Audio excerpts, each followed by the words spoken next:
everyone, how are you today? This is going to be part 1 of my How to Hand Sew Your Cloth Pad Stash series.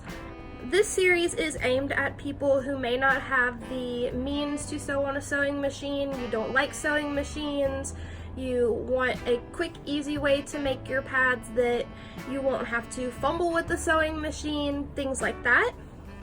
This is also aimed at people who may live in places that don't have access to a sewing machine, and so perhaps all you have access to are these supplies that I'm showing you here.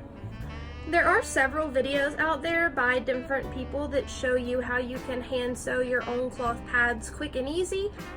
In my opinion, I don't think that at least some of those videos are setting you up for success, in that they are just sewing the pads together with a quick running stitch, or they're not, properly finishing the pads. It's pads that aren't going to necessarily last through several washes, and just in my opinion, I feel like if you're going to put the effort into making a cloth pad, then you might as well make them nice and sturdy, so that way they'll be able to last you for years and years and years, just like the ones that you would buy on Etsy or Facebook would. That being said, how I sew my cloth pads is not the right way, it's not the wrong way. There is no right or wrong way to sew your cloth pads. These are just the tips and tricks that I have picked up along the way, things that work for me, and what works for me might not work for you, but I do still want to share those with you, those tips and tricks. That way, if that is something that works for you, then great. If not, then you'll still have that information available to you. So I will make my way here and start my way around here. This is not including your fabric to sew your cloth pads. There are several videos out there that cover different fabrics and that give you more information than I could ever hope to give you about different fabrics that cloth pads are made out of. I know that Amy Nix has a bunch of really good videos, as well as Pad Thai Cloth. I will leave those in the description box below for you to be able to see what fabrics might suit you best. This here is a pin book. I keep all of my sewing needles in here. This is one of my sewing needles. It still has a little bit of thread attached to it. I'm not sure that it's going to focus because it's so little. But I do prefer to use the Singer sewing needles if you can find those in your area. They are a little more durable than the other sewing needles that I've seen. Some sewing needles come in these little round things and you turn the top and the needles pop out, but I find that after a while those start bending.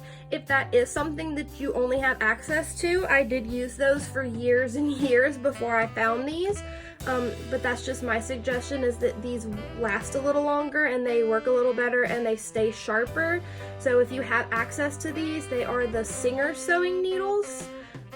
I got mine, I think, in a 15 pack at Hobby Lobby, so that's where I got mine from. I do like using both of these at different stages of my sewing. I like to use the pins whenever I'm pinning my topper fabric to my backer fabric, or my core fabric to my topper fabric, and I like to use clips whenever I'm doing my top stitching, because you can roll the edge of your pad out and clip them, and it'll keep the edge of your pad nice and flat.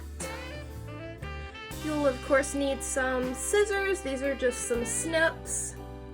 This is people call them sewing gauges, hem rulers, hem gauges. It's just a little piece of metal or plastic, and then it has this slide here. These are really handy for when you're making a seam allowance, if you prefer to sew with a seam allowance.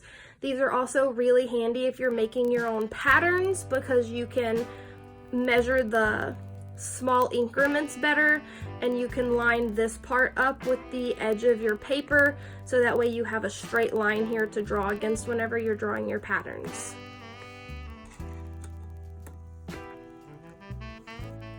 The next thing here are some washable markers. These just so happen to be the Crayola, I don't think it's gonna focus either, the Crayola Ultra washable markers. You can find these basically anywhere. They have them at Walmart. I've seen the thicker ones at Dollar Tree, but any washable marker will do, or if you have a fabric pen or a fabric marker, those will work as well. And then the next thing you will need is going to be your thread. You can either use these little spools, these are very easy to come by, or you can use these larger serger cones.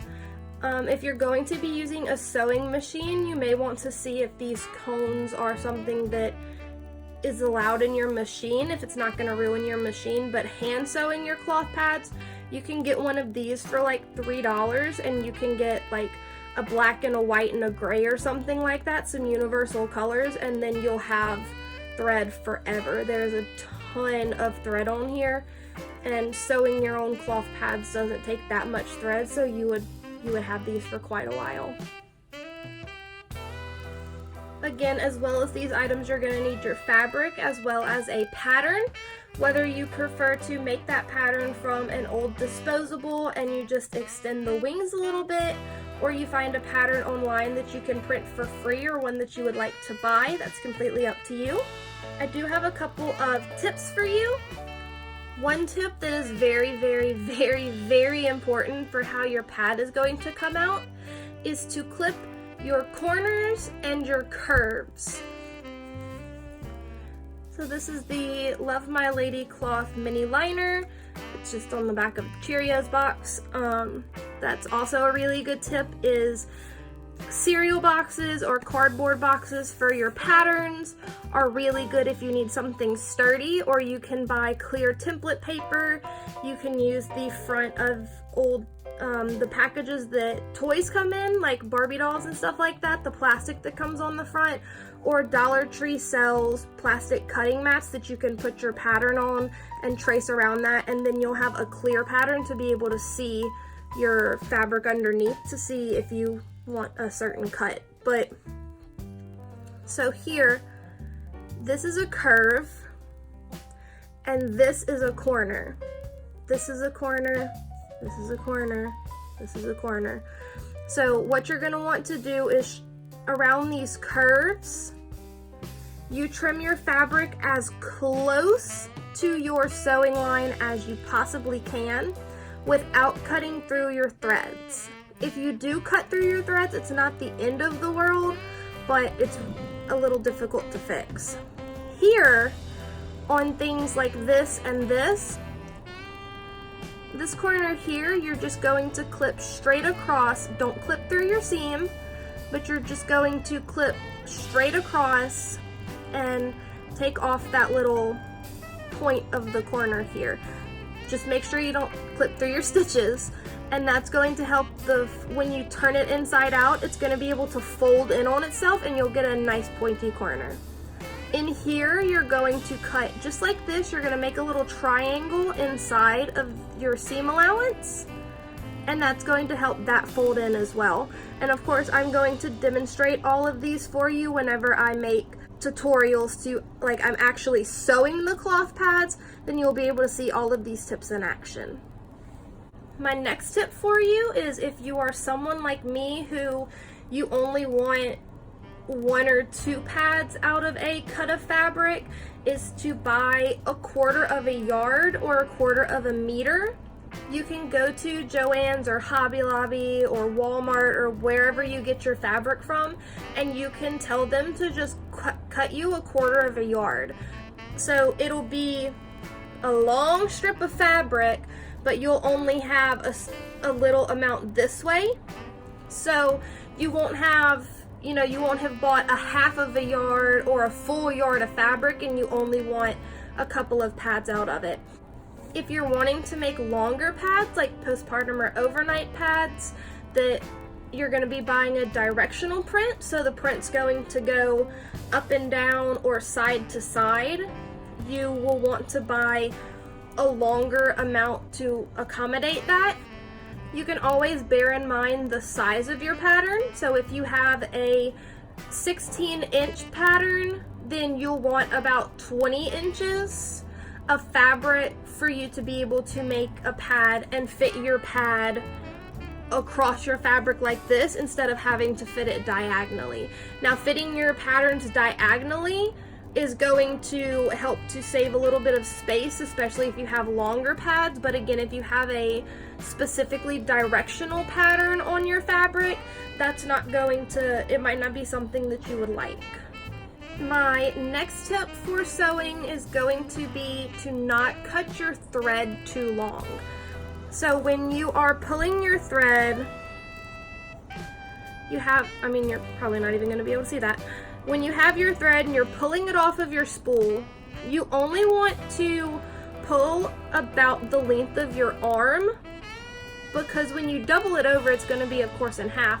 But when you have a really, really, really long piece of thread that you're trying to sew with, it makes it exceptionally difficult. The thread will start knotting up, you will get bunching on one side or the other, the thread will break.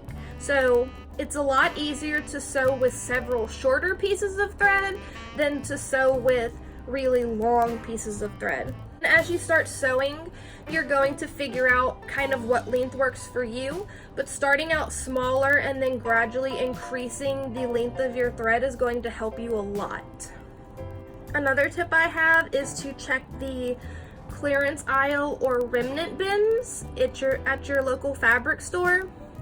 Usually you can get a little bit of fabric that you'll be able to try, especially if it's something like a knit that you're not used to sewing with, or maybe a peak, something like that, a different fabric. Or if you see a piece of fabric that you just really like there, that's also a really good place. A lot of times the remnant bins or the clearance aisles, they'll have marked down the fabric half off or more just because it was whatever was left on the bolt.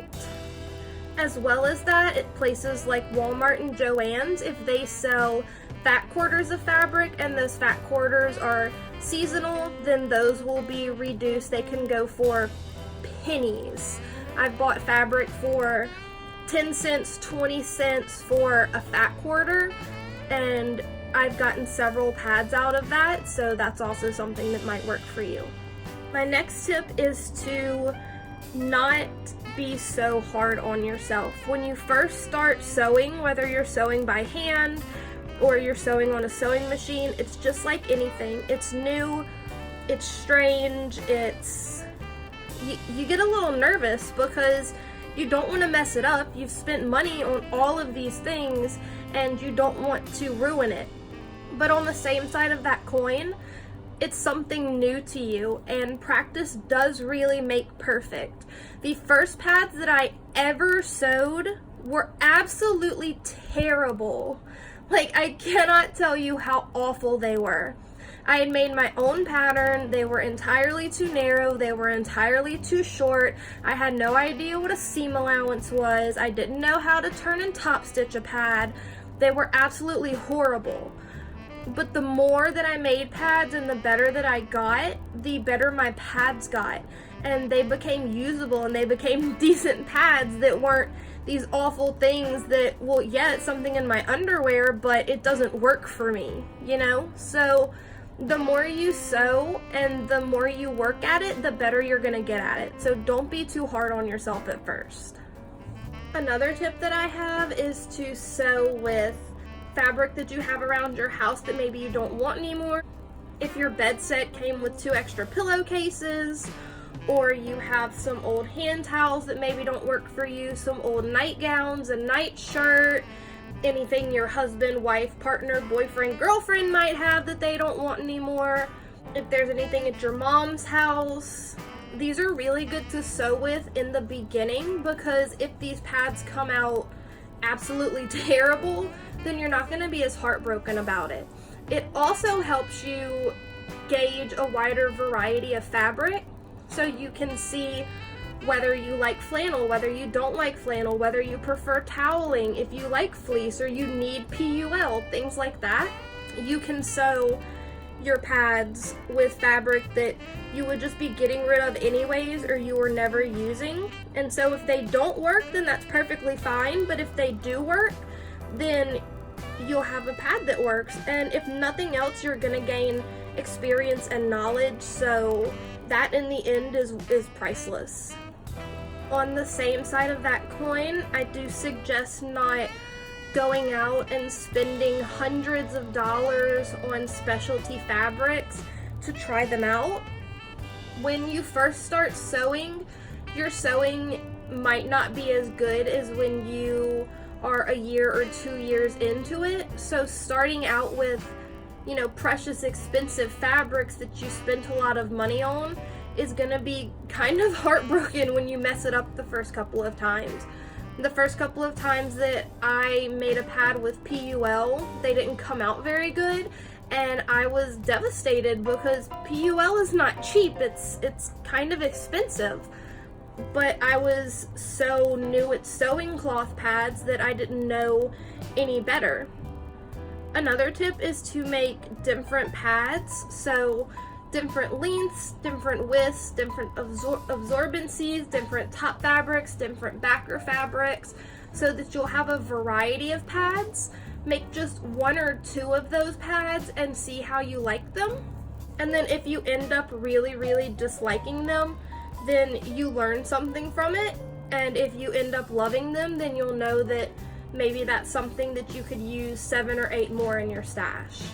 My last and I think most important tip is to not compare your sewing to other people's sewing. The pads that you see people posting on Facebook or Instagram or anything like that, those pads aren't their first pads. It's probably not their second pad. It's probably not their third pad. That could be their 50th pad, their 30th pad, their 700th pad. You don't know how many pads they made before that one nice looking pad to be able to get to that point. You can't measure your own talents by someone else's yardstick. What they might do well now, it could have been absolutely terrible when they first started. So use those nice looking pads as inspiration. Don't use them as a gauge to measure your own worthiness by. You can definitely say, I want to be that good one day. I would love to make pads that nice, but don't think that your pads are any worse or any less functional because they don't look as nice as someone else's. Especially cloth pads, that is a lot of fabric to be sewing together. You're going to be sewing together multiple layers to your topper fabric. You're going to be sewing that topper fabric to the backer fabric, and then if you turn and top stitch, you're going to be turning and top stitching it. So in order to make your top stitch, you're going to be sewing through 4 layers of fabric right there. So cloth pads are something that it's not like you're just sewing together a shirt where you have 2, maybe 3 pieces of fabric on top of one another. You're gonna have several pieces of fabric that you're sewing through, and you're only gonna get better. So that is it for my intro / tips and tricks. The next few videos are going to be actual construction videos. We're going to go through how to sew a cloth pad with a blanket stitch so it looks like it is kind of faux serged. I'm going to be showing you how to construct a pad that has hidden layers, so if you want a hidden core or hidden PUL, then you'll be able to see how those are constructed. And then as well as that, we're going to do a typical turned and top stitch pad where the core is attached to the topper and then it's turned inside out and stitched along the edge so that it looks nice and neat. So keep your eye out for those. I definitely appreciated you spending a little bit of time with me today. I do apologize that this video might have gotten a little lengthy. I think the videos in this series are going to be a little lengthy just because of the nature of them. Definitely hit that subscribe button down below. That way you'll be notified whenever I upload the next videos in this series so that you can follow along with me and sew your own cloth pads. As well as that, hit the like button down below. That just helps YouTube to suggest these videos to people that might need them. And again, thank you so much for spending a little bit of time with me today. You enjoy the rest of your day, okay?